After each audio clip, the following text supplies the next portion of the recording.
Hello बच्चों, आज हम देखेंगे बच्चों ये यूपी पुलिस का जो अभी हमारे उत्तर प्रदेश पुलिस में जो भर्ती निकाली गई है बच्चों दरोगा की, उसके बारे में हम ऑफिशियल्स देखेंगे। ऑफिशियल्स में क्या क्या नोटिफिकेशन हुए हैं बच्चों। देखिए यहाँ जो विज्ञप्ति आई है, विज्ञप्ति जो हमारी आई है पीआरबी से हम देखेंगे। यहाँ बच्चों पीआरबी 03 दिया है 2025। तो इसको बच्चों ध्यान रखना है, इसी से आप संख्या से एडवर्टाइज के बारे में आप समझेंगे बच्चों। तो यहाँ से हम जो है समझ सकते हैं बच्चों। तो यहाँ पर हम जब देखेंगे कि ये जो हमारा पीआरबी का दिया है, ये एक तरह से जैसे कोई भर्ती निकलती है बच्चों, तो उसकी एक संख्या होती है। तो ये 3/25 है और इसका एडवर्टाइज हुआ है बच्चों 12 अगस्त 2025। बच्चों जैसे यहाँ पर क्रम से बच्चों बना हुआ है, यहाँ पर हम देखेंगे कि उत्तर प्रदेश पुलिस भर्ती प्रोन्नत मुख्यालय बोर्ड निदेशालय से निम्न अधियाचन प्राप्त हुए हैं। वो पहला हुआ है उप निरीक्षक नागरिक सेवा। नागरिक सेवा का मतलब होता है बच्चों जो यहाँ पर पुलिस जो नागरिक सेवा में लगी है, जिसको थाना हम लोग बोलते हैं। थाने वाले पुलिस के लिए पुलिस महिला प्लाटून कमांडर बच्चों, जिसको हम लोग क्या बोलते हैं बच्चों, इसको हम लोग बोलते हैं पीएसी की बात करेंगे। और विशेष सुरक्षा कोष दिया गया है। और महिला बटालियन के लिए मतलब कुल मिलाकर बच्चों 4 प्रकार की एसआई भर्ती की जाएगी, जो यूपी सरकार के द्वारा घोषणा किया गया है। अब इसका पेमेंट की बात हम करेंगे बच्चों, ये बहुत बढ़िया पेमेंट इसमें मिलता है।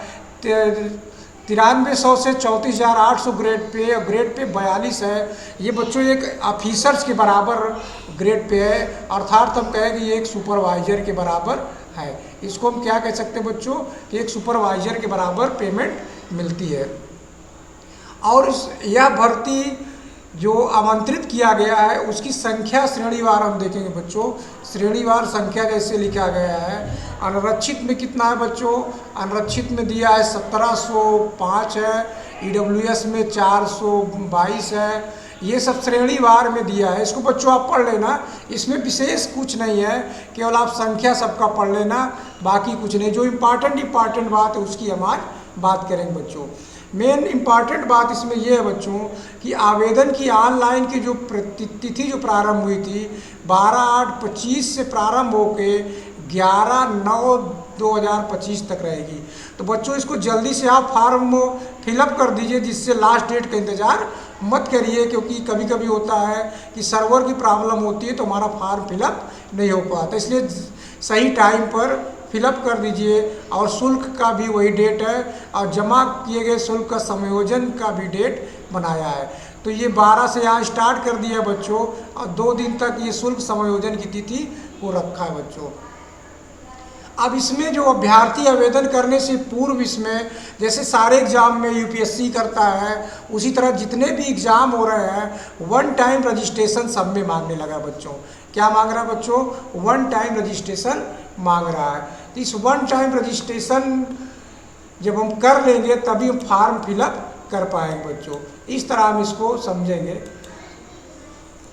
तो 1 टाइम रजिस्ट्रेशन जैसे यहाँ पर बना है बच्चों, तो 1 टाइम रजिस्ट्रेशन जितना करना होगा, यानी सबको अनिवार्य है। यानी पहले 1 टाइम रजिस्ट्रेशन करेंगे, उसके बाद फॉर्म भरा जाएगा। तो सभी अभ्यर्थियों से अपेक्षा की जाती है, जैसे आगे लिखा बच्चों, यहाँ पर आगे लिखा है कि सभी अभ्यर्थियों से अपेक्षा की जाती है। इसको बहुत सावधानी से हम पढ़ेंगे बच्चों। सभी अभ्यर्थियों से यह अपेक्षा की जाती है कि वे अपने आवेदन पत्र भरते समय सावधानी के साथ सभी प्रविष्टियां का अंकन करें। कभी कभी हम लोग बच्चों क्या करते हैं कि साइबर कैफे में फॉर्म भराने जाते हैं तो उसको सही से डिटेल सही चेक नहीं कर पाते हैं। तो इसीलिए जब भी आवेदन आप भरें उसको सामने बैठ कर भराएँ, ताकि संशोधन की आवश्यकता उत्पन्न ना हो, जिससे कोई गलत बात हो जाए उसको संशोधन ना कराना पड़े। संशोधन में बच्चों बहुत दिक्कत का सामना करना पड़ता है। इसीलिए पहले से ही आप ध्यान रखें कि सारे जो भी डॉक्यूमेंट्स फिलअप करें या अपनी जो है व्यक्तिगत जानकारी, नाम, डेट ऑफ बर्थ या अन्य प्रमाण पत्र अपलोड करें, उसको एकदम से जो है क्लियर करके देख ले कि जो प्रमाण पत्र आपने प्रस्तुत किया है वो ग्राह्य है कि नहीं है। इसको ज़रूर भी आप ध्यान देख लें। अब हम विज्ञप्ति पदों का चयन के आरक्षण नीति में देखेंगे। प्राप्त अंकों को श्रेष्ठता क्रम में हो जाएगा। Merit come order of preference, कहने का मतलब हो रहा है कि मेरिट कम प्रेफरेंस ऑर्डर का मतलब क्या कह रहा है कि अभ्यर्थियों द्वारा आवेदन पत्रों पर पदों हेतु वरीयता देना अनिवार्य है। मतलब जो आवेदन पत्र आपने पदों हेतु दिया है उस पर वरीयता देना अनिवार्य रहेगा। एक बार आवेदन पत्र को वरीयता देने के बाद उसमें किसी प्रकार का परिवर्तन अनुमान नहीं होगा। इसीलिए बच्चों हम ये कह रहे हैं कि आप जब भरेंगे, ये वरीयता की बात हो रही है, वरीयता में बच्चों यहाँ पर हम बना के लिख रहे हैं। वरीयता के मतलब आपने जैसे भरा पीएससी में भरा और पीएससी के बाद आपने सिविल में भरा, सिविल पुलिस में भरा, तो इसका आपने अगर कैटेगरी वाइज में आपने वरीयता दे दिया है तो उसमें किसी प्रकार का जो है बदलाव नहीं होगा। तो उस वरीयता को आप ध्यान से भरें। आप जिसमें जाना चाहते हैं बच्चों उसको क्रम से वरीयता दें। उस वरीयता में आप चेंज करेंगे तो कोई परिवर्तन बाद में नहीं होगा। इसलिए फिर आगे लिखा, प्रत्येक अभ्यर्थी को उपलब्ध विकल्पों के सापेक्ष वरीयता का चयन अनिवार्य होगा। जो विद्यार्थी जिस कैटेगरी में या जिस कैटेगरी में जाना चाहे उसका वरीयता दिया है उसी के अनुसार उसका जो है मेरिट लिस्ट में रखा जाएगा। इतनी बात क्लियर हो रही बच्चों। अब आते हैं आवेदन शुल्क। आवेदन शुल्क की बात करेंगे बच्चों तो सामान्य EWS अन्य पिछड़ा वर्ग इन सब का 500 रुपया है। सामान्य में तो हम लोग सब जानते हैं जो जनरल कैटेगरी के हैं। EWS जो बच्चों होते हैं इकोनॉमिक जो कमज़ोर होते हैं उसको 10% अभी दे दिया गया है। तो यानी 10% ये सीट का आरक्षण लेते हैं। तो ये EWS अन्य पिछड़ा वर्ग सबको 500 रुपया लगेगा। SC और ST के लिए बच्चों 400 रुपया लगेगा। ये बात क्लियर हो गई। बाकी हर फॉर्म की तरह जितना होता है राष्ट्रीयता में वो हर फॉर्म की तरह ही सब दिया गया है। इसमें कोई उतना ज़्यादा दिक्कत की बात नहीं है। अब हम बात आते हैं बच्चों शैक्षणिक अर्हता में। ये बच्चों ये हमारे जो अधिसूचना है मुख्यालय की सूचना, इसलिए हम इस पर डिटेल आपको वीडियो बना के दे रहे हैं कि जिससे आप पढ़ें, ध्यान से समझें, क्योंकि आप डाउनलोड तो करते हैं लेकिन पूरा पढ़ते नहीं हैं। इसीलिए हम यहाँ पर कि भारत की विधि द्वारा स्थापित किसी विश्वविद्यालय से स्नातक की उपाधि हो या सरकार द्वारा मान्यता प्राप्त कोई समकक्ष डिग्री हो। कहने का मतलब कोई भी बच्चा अगर स्नातक उपाधि लिया हुआ है तो वो UPSI का फॉर्म भर सकता है। इसमें कोई जो है दिक्कत की बात नहीं है। अधिमार अर्हता में दिया है। अधिमार अर्हता का मतलब होता है कि अगर आपके पास कोई और अर्हता है तो ये अधिमान अर्हता के कोई अंक नहीं होंगे। ये बिल्कुल संदेह नहीं करना बच्चों कि अगर हमारे पास कोई एक्स्ट्रा डिग्री है तो उसमें कोई अंक मिलेगा। अंक नहीं मिलेगा, बल्कि ये 3-4 की वरीयता दी जाएगी। मतलब क्या, किस कंडीशन में इसको अर्हता होगा? जब 2 या 2 से अधिक अभ्यर्थी के अंक बराबर हो जाएंगे उस कंडीशन में बच्चों अगर ये तीनों प्रमाण पत्र उसके पास है तो उसमें से इसको प्रेफरेंस में रखा जाएगा। तो इसलिए बच्चों अगर इन सब का आपके पास कोई O लेवल का सर्टिफिकेट है या प्रादेशिक न्यूनतम सेवा का कुछ ऐसा प्रमाण पत्र है तो ज़रूर संलग्न करें। ये कब होगा? जब आपका मेरिट लिस्ट बनेगा फाइनल में और कहीं 2 लोगों का नंबर बराबर हो जाता है, उस स्थिति में आपको वरीयता दिया जा सकता है। इस बात को यहाँ पर बच्चों ध्यान रखेंगे। आयु की बात करेंगे। आयु क्या क्या गणना किया इसने, देखिए ये गणना करेगा बच्चों 1/7/2025 को 21 वर्ष पूरी कर लिया हो। आप लोग इसको जोड़ घटा लेना अपने उम्र के अनुसार, और 28 वर्ष की आयु ना प्राप्त, मतलब 28 वर्ष से कम हो, यानी 2/7/97 से पूर्व का जन्म ना हुआ हो और 1/7/2000 बाद का जन्म होना चाहिए, नहीं होना चाहिए। ये इसका जो है मेन जनरल कैंडिडेट के लिए ये दिया गया है बच्चों। अभी इसमें कुछ छूट है, उस छूट की हम बात करेंगे।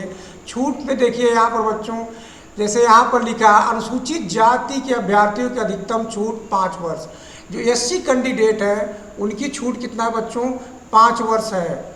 यहाँ पर कितना देख रखा है? 5 वर्ष। अनुसूचित जाति श्रेणियों के लिए अभ्यर्थी की छूट 5 वर्ष दिया। देखिए 5 वर्ष +3, और अनुसूचित जनजाति के लिए 5 वर्ष इसमें भी छूट दे रखा है। अन्य पिछड़ा वर्ग ने भी वही डाला है बच्चों, 5 वर्ष इसमें भी डाल दिया है। ये 5 वर्ष यहाँ पर डाला है। और यदि कोई राज्य सरकार का कर्मचारी है तो उसको भी 5 वर्ष डाला है। ये +3 जो लिखा है बच्चों, ये +3 जो लिखा है मतलब 3 वर्ष अधिकतम आयु में छूट जो है मिल सकता है शासनादेश के अनुसार। तो इस तरह इसको आप समझेंगे। तो सबको नहीं मिलेगा, लेकिन जो शासन के द्वारा अगर कुछ छूट मिलता है तो 5 वर्ष तो हमको केवल इस वर्ग के अनुसार मिलेगा, +3 हमको शासन के अनुसार मिल सकता है। ये जो है इसमें कैटेगरी वाइज बनाया गया है। क्लियर हो रही बात बच्चों? इसको बहुत सावधानी से हम पढ़ेंगे, ध्यान देंगे। अब चरित्र की, कैरेक्टर की हम बात करेंगे। जैसा कि ये वैकेंसी है बच्चों पुलिस की, तो चरित्र हमारा अच्छा ही होना चाहिए। तो अभ्यर्थियों का चरित्र ऐसा होना चाहिए कि वह सरकारी सेवा में के लिए उपयुक्त हो सके और नियुक्त प्राधिकारी के संबंध में अपना समाधान किया जाएगा। मतलब जो एडमिनिस्ट्रेशन है आपका कैरेक्टर सर्टिफिकेट जो बनाता है उससे इसकी पुष्टिकरण किया जाएगा। तो इसलिए जो है चरित्र प्रमाण पत्र को भी ध्यान रखेंगे। संघ सरकार, राज्य सरकार, स्थानीय प्राधिकारी द्वारा या किसी राज्य के स्वामित्व नियंत्रण, किसी निगम, निकाय, पदच्युत व्यक्ति इस सेवा में किसी पद पर नियुक्त के लिए पात्र नहीं होंगे। यानी किसी राज्य सरकार की नौकरी में हो या सेंट्रल का हो, यानी संघ का मतलब केंद्र, संघ का मतलब क्या बच्चों? केंद्र का हो, और उसमें किसी प्रकार की नौकरी किया है और उसको जो है पदच्युत कर दिया गया है, मतलब रिमूव फ्रॉम सर्विस कर दिया गया, टर्मिनेट कर दिया गया है, तो उस स्थिति में आप जो है इस भर्ती के लिए पात्र नहीं होंगे। अगर दोष सिद्ध हो जाता है तो किसी भी पद के लिए वो इस पात्र नहीं होगा। इस बात को हम ध्यान रखेंगे। और क्या क्या है इसमें गड़बड़ियाँ जिससे हम बाहर हो सकते हैं। अब यहाँ पर वैवाहिक स्थिति की हम बात करेंगे। इस सेवा में आने के लिए, नियुक्ति के लिए व्यक्ति को जो है एक से अधिक पति या पत्नियां नहीं होनी चाहिए। मतलब एक ही आपकी पति हो, यानी एक ही पत्नी हो, तभी इसमें आप फॉर्म भर सकते हैं। और ये संभव कब हो कि मतलब कि जीवित हो। कंडीशन क्या है बच्चों? जीवित हो। ऐसा नहीं है कि किसी की पत्नी मर गई, दूसरी शादी कर लिया तो पात्र नहीं होगा, वो भी पात्र होगा बच्चों, लेकिन दोनों जीवित नहीं होने चाहिए, ये कंडीशन है। ऐसे व्यक्ति पात्र नहीं होगा जो किसी ऐसे व्यक्ति से विवाह किया है जिसकी पहले से एक पत्नी या पति जीवित हो। मतलब ये भी पात्र नहीं होगा जो जान रहा है कि उसकी पहले से शादी है। इस बात को भी हम देखेंगे। अब इसमें कुछ शारीरिक स्वास्थ्यता के बारे में बच्चों दिखाया है। तो जैसा कि हर मेडिकल में होता है कि यथास्थिति ऊंचाई होनी चाहिए, सीना भार माप का परीक्षण करेगा, नाक नो बी लेफ्ट फ्लैट वेरिकेस वेस, दूर निकट दृष्टि, कलर ब्लाइंडनेस, ये सबसे मुक्त होना चाहिए, ये सब दृष्टि नहीं होना चाहिए। ये सब तो मेडिकल में, हर सरकारी नौकरी में मेडिकल में किया जाता है। तो हमारे हम जानते हैं बच्चों की यूपी के लिए उतना मेडिकल टफ नहीं होता जितना कि हम लोग आर्मी में देखते हैं। इसमें नॉर्मल मेडिकल होता है जैसा आप लोग राज्य सरकार की पुलिस में देखते हैं। तो भर्ती की प्रक्रिया क्या है बच्चों? उप निरीक्षक, नागरिक पुलिस तथा बटालियन में उप निरीक्षक पुलिस के पदों के चयन के लिए 2015 में यथा संशोधित 8वीं संशोधन किया जाएगा। जो किया गया था उसी के अनुसार इसमें किया जाएगा। तो 2015 के अधीन जो आया है उसी के अनुसार ये किया जाएगा। उसके अनुसार क्या किया गया बच्चों? लिखित परीक्षा होगी। इस लिखित परीक्षा में जो है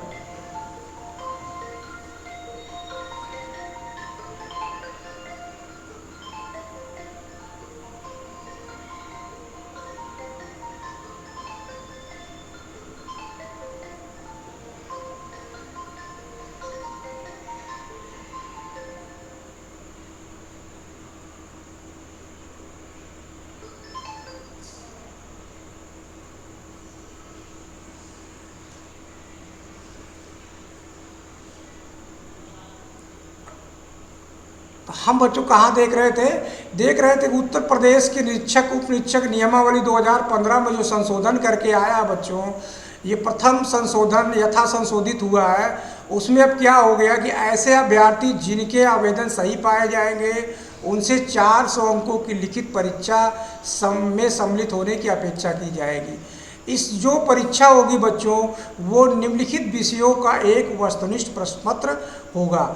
मतलब कि समान हिंदी के 40 प्रश्न रहेंगे बच्चों। मूल विधि, संविधान, समान ज्ञान, यानी मूल विधि भी रहेगा बच्चों, संविधान रहेगा, समान ज्ञान रहेगा, ये भी 40 नंबर का होगा।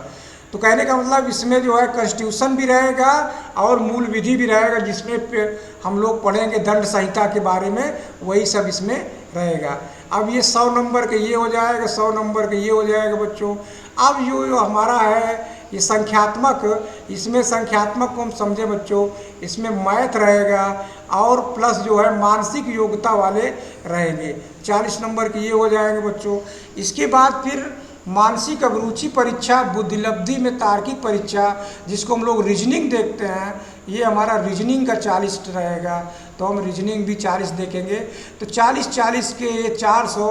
तो बच्चों सिलेबस बहुत इजी है, कोई टफ सिलेबस नहीं है। अगर थोड़ा सा आप मेहनत करेंगे बच्चों तो ये परीक्षा को आप निकाल सकते हैं, इसमें आपका सिलेक्शन ज़रूर हो सकता है। तो इसको बच्चों ध्यान दीजिएगा, हम सिलेबस की बात करेंगे, बाकी आप फॉर्म भर लीजिएगा। फॉर्म भरने के लिए जो है साइबर कैफे वाले में आप अच्छी तरह चेक कर लीजिएगा, उसकी बात हम अब यहाँ छोड़ देते हैं। अब इसमें दक्षता की बात करेंगे, थोड़ा सा बहुत मानसिक परीक्षण में क्या होता है। दक्षता में जैसे हम देखेंगे कुछ लोग को मतलब क्लियर नहीं रहता क्या क्या माप है। तो न्यूनतम हाइट जो है बच्चों, हाइट उसकी 168 सेंटीमीटर होनी चाहिए, यानी एसआई के लिए 168 सेंटीमीटर होनी चाहिए। और जो चेस्ट की हम फुलाव देखेंगे बच्चों, तो जो चेस्ट हमारा रहेगा बिना फुलाव 79 रहेगा और फुलाने पर 84 होना चाहिए। ये तो हमारा जो है इसका रेंज है, यानी न्यूनतम फुलाव 5 सेंटीमीटर अवश्य होना चाहिए। ये जो है इसका मान जो है फिजिकल का है, ये जो नाप तोल शुरुआती नाप तोल होगा। और ये सब पढ़ लेना बच्चों, इसमें कुछ उतना इम्पॉर्टेंट नहीं है। अब चयन और अंतिम योग्यता ये बहुत इंपॉर्टेंट है बच्चों, इसको आपको थोड़ा सा ध्यान रखना है। क्यों?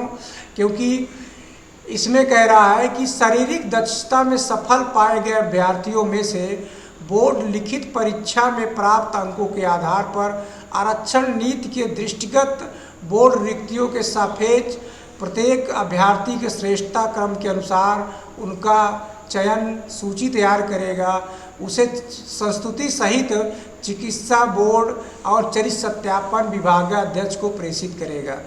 इसे बोर्ड की वेबसाइट पर निर्धारित प्रकाशित किया जाएगा। बोर्ड द्वारा कोई जो है वेटिंग लिस्ट नहीं निकलेगी बच्चों। इसका मतलब है कि बोर्ड अगर कोई बच्चा फेल हो जाता है रिटन में तो या मेडिकल में फेल हो जाता है तो उसकी वेटिंग लिस्ट नहीं निकलेगी, जिससे उस अगला बच्चा को बुलाया जाए, ऐसा संभव नहीं होगा। जैसे एग्जाम्पल्स की बात करें कि 400 अभ्यर्थियों को हमको भर्ती करना है तो मेडिकल के लिए 400 को ही भेजा जाएगा। अगर इसमें कोई अनफिट हो जाता है बच्चों, तो जब अनफिट हो जाएगा तब फिर क्या हो जाएगा, यानी यहाँ पर मेडिकल तक तो ठीक है, फिर से देखते हैं क्या कहता है, यानी संस्तुति करके चिकित्सा और यानी एक सापेक्ष में श्रेष्ठता क्रम के अनुसार सूची तैयार करेगा, उसे संस्तुति सहित चिकित्सा परीक्षा चरित्र सत्यापन के अधीन विभागाध्यक्ष को प्रेषित करेगा। इसे बोर्ड की वेबसाइट पर निर्धारित प्रदर्शित करेगा। यही कह रहा है बच्चों, पढ़ने के अनुसार जो हमारे दृष्टिकोण से समझ में आ रहा है कि ये कह रहा है कि हम पहले मान लीजिए फिजिकल का करा लेंगे और प्लस रिटेन का करा लेंगे, और इसका रिटेन में कराने के बाद जो मेरिट लिस्ट बनाएंगे उसमें जितना कैंडिडेट का सिलेक्शन होना है उसके बाद हम मेडिकल कराएंगे। तो अगर मान लीजिए बच्चों मेडिकल में कोई अनफिट होता है तो वो वेटिंग लिस्ट नहीं होगी कि वेटिंग लिस्ट जो है दोबारा मिल जाए, ऐसा नहीं होगा, जो है वो भर्ती खाली पड़ी रह जाएगी। तो इसलिए बच्चों बहुत ध्यान से पढ़ें, मेहनत करें, इसमें आपका भविष्य बन सकता है, कोई कठिन कार्य नहीं है। बाकी सब वही है, शासनादेश है, कितना क्या है प्रतिशत क्या आरक्षण है, इसको आप देख लीजिएगा। लेकिन ये कभी कभी एग्जाम में पूछ लेता है तो इसको ज़रूर बच्चों थोड़ा सा ध्यान दे लीजिए। कभी कभी एग्जाम में पूछ लेता, हमने तो फॉर्म भरा लेकिन कभी इतनी बात को नहीं ध्यान दिया। तो जैसे हम 80 की अनुसूचित जाति की बात करेंगे, 21% है और एसटी की बात करेंगे तो एसटी का आरक्षण 2% है, ओबीसी का 27% है। अब ईडब्ल्यूएस की बात करेंगे, जैसे हमने बताया था बच्चों, ईडब्ल्यूएस का 10% आरक्षण हो गया है, जिसमें वीक इकोनॉमिक्स परिवार के लोग आएंगे, उनको 10% एक्स्ट्रा देंगे। तो यही ईडब्ल्यूएस का मतलब आप समझ रहे हैं, जो आर्थिक रूप से कमज़ोर वर्ग है उनको 10% एक्स्ट्रा देंगे। स्वतंत्रता संग्राम सेनानी का 2% दिया है, भूतपूर्व सैनिक का 5%, महिलाओं को 20% का आरक्षण दिया गया है। ये सब कभी कभी इसी में क्वेश्चन एग्जाम में भी इसी में से पूछ लेता है, तो इसलिए इस टॉपिक को ज़रूर हम ध्यान रखेंगे, कितना किसका आरक्षण है, एक नज़र ज़रूर हम इसको देख लेंगे। अब जिनको पता है तो कोई बात नहीं, लेकिन जिनको नहीं पता है वो ज़रूर इसको ध्यान दें। ये स्वतंत्रता सेनानी की बात हो रही है, बाकी इसको सब आप पढ़ लीजिएगा। डोमिसाइल निवास इसमें दे रहा है, इसको सब आप पढ़ लीजिएगा क्या क्या दिया है। ऑनलाइन के बारे में, फोटोग्राफ के बारे में है, पदों को वरीयता जैसे जैसे उपलब्ध आप कराएंगे, हमने आपको जिक्र कर दिया क्या क्या उपलब्ध है, वो सब हम इसमें देखेंगे। तो बोर्ड के द्वारा इतना है, सब कुछ दिया गया है, तो इसको हम आपके सामने इसलिए रख रहे हैं कि ये भर्ती का हम जो है आप लोगों के लिए जो वीडियो बनाएंगे, आप लोग इसको पढ़िए, लाभ उठाइएगा। और जैसा कि हमको अनुभव, हमने भी इसका एग्ज़ाम दिया था, तो हम तो दूसरे में जॉब में चले गए, इसलिए इसमें नहीं ध्यान दिए, लेकिन हम भी इसका एग्ज़ाम दिए तो बहुत मज़ा आया था बच्चों। तो इसमें एग्ज़ाम देने के बाद आपको फिजिकल भी ज़्यादा टाइट नहीं है, अगर थोड़ा बहुत सुबह शाम दौड़ते रहेंगे तब भी आपका सिलेक्शन हो सकता है। तो इसलिए बच्चों इसका फॉर्म आप ज़रूर भरें, और भरने के बाद जो है तब वीडियो में मेहनत